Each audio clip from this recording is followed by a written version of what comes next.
What's up, everybody? It's Nick. In this video, I'm going to show you how to make guitar patterns. I want to preface this by saying if you play the guitar or can collaborate with someone that plays the guitar, that's always generally the best option. In this video, I actually really want to empower you to be able to create your own guitar patterns if you don't have access to a guitar, so that you can kind of create your own custom patterns rather than maybe relying off a loop or a sample already made. We'll also have the MIDI files from the video available to download, so check that out at the top right of the screen, as well as the description. We're going to focus on three things in the video: chord structures, strumming patterns, and melodic lines. For chord structures, it's important to take note of the physical layout of the guitar. Most guitars will have 6 strings, and the standard tuning is E, A, D, G, B, E. So that means that not all your standard keyboard voicings will apply to guitar because the layout's different. If I took this E major triad from the bottom string, that means the first 2 notes, E and G sharp, would actually be on that low E string of the guitar, and the B would be on maybe the A string. But that chord doesn't really translate perfectly to guitar. So we really want to keep in mind the spacing of the strings. And I like to use this E, A, D, G, B, E kind of template here on my guitar tracks and space them out so that I can kind of have a target of where each string starts and where the notes could kind of go between. So that E major triad would look more realistic if we did E, B, E, and maybe G sharp here. So that would look like this on the keyboard. So there are tons of chord shapes on the guitar. You can look those up online, but I'm going to show you one of the most famous shapes, and that's considered the bar chord or the power chord. All right, so let me just see if I can find my guitar to show you. So the reason it's called a bar chord is because you take your first finger and you lay it across the entire fret.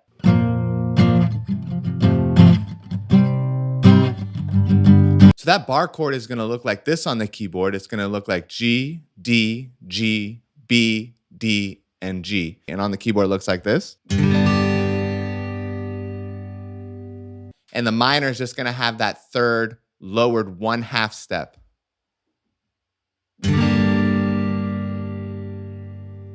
So that chord shape is going to be important when trying to program realistic guitar patterns, because that's a very popular chord shape.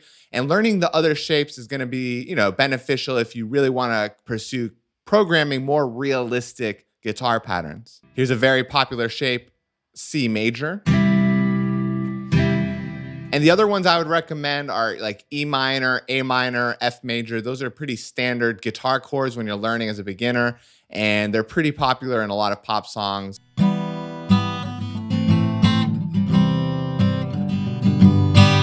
So let's take a look at this progression I made.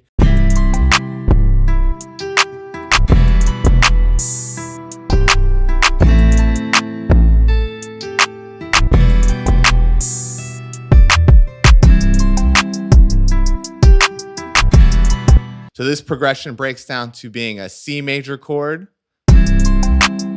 going into an E minor chord, and it's in the kind of standard power chord shape: root, 5th, root, 3rd, 5th, and root. So after the E minor, we hit an A minor chord.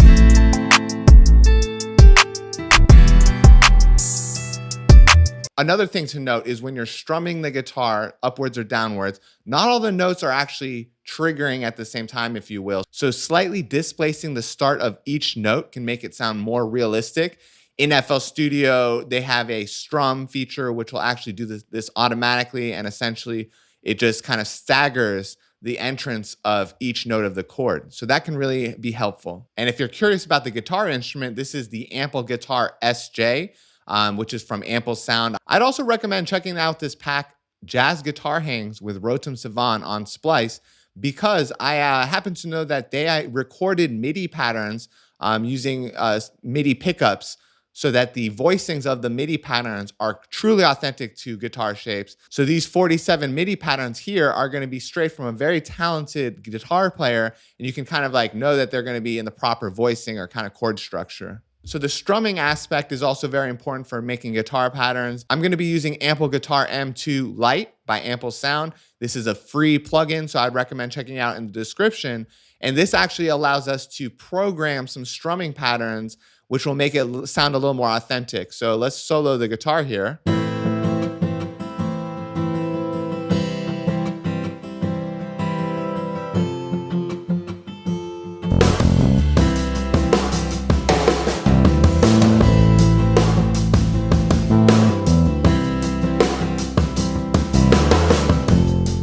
So this plugin gives you a lot of control over the sound, but we're going to focus in right now on the strummer tab.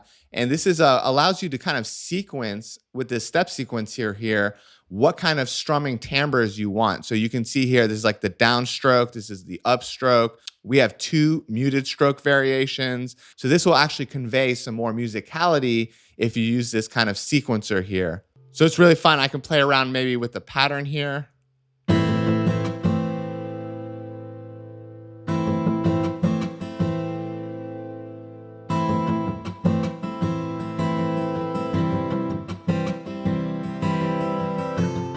So most dedicated guitar plugins are going to have the ability to change the strumming strokes and patterns. So that's definitely a thing to keep in mind. And generally you just want to alternate between upstrokes and downstrokes depending on the tempo. You could actually do all downstrokes if it's a slower tempo, and that could still sound pretty realistic. Versus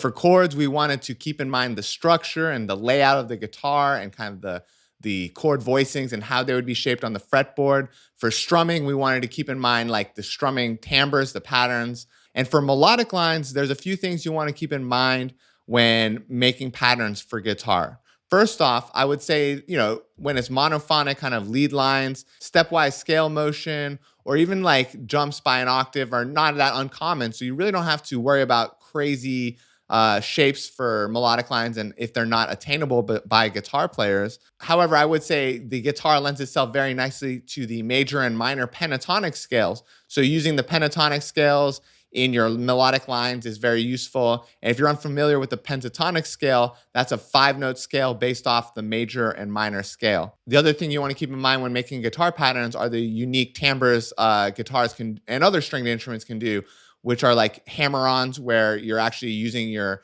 finger on the fretboard to trigger another note, or pull-offs where you're going to actually kind of invert that and pull your finger off to trigger a note. It kind of sounds like this.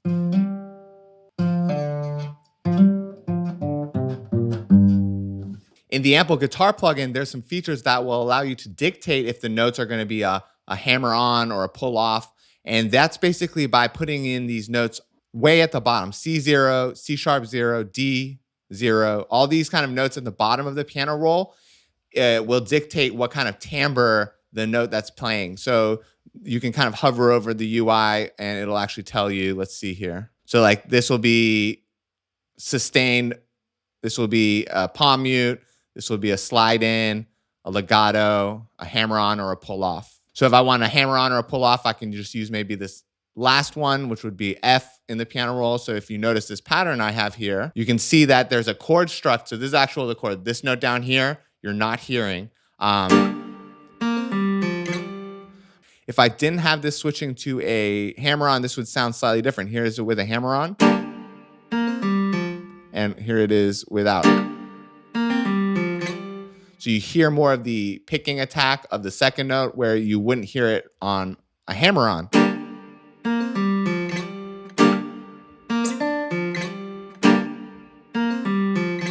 I added a little Saturn II, which is a nice way to kind of make an acoustic guitar sound like an electric guitar pretty easily. And that's a nice distortion by Fab Filter.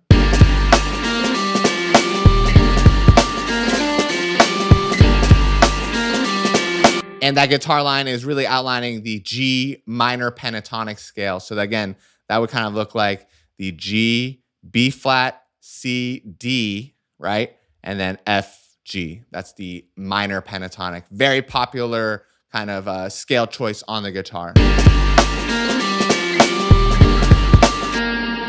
Another prevalent pattern on the guitar is generally like groupings of 3 notes. I think that could be maybe attributed to the way the guitar is laid out and the ergonomics of this. But here is a transcription of Highest in the Room by Travis Scott that also has like a 3-note guitar element. I'm using an instance of Omnisphere for this.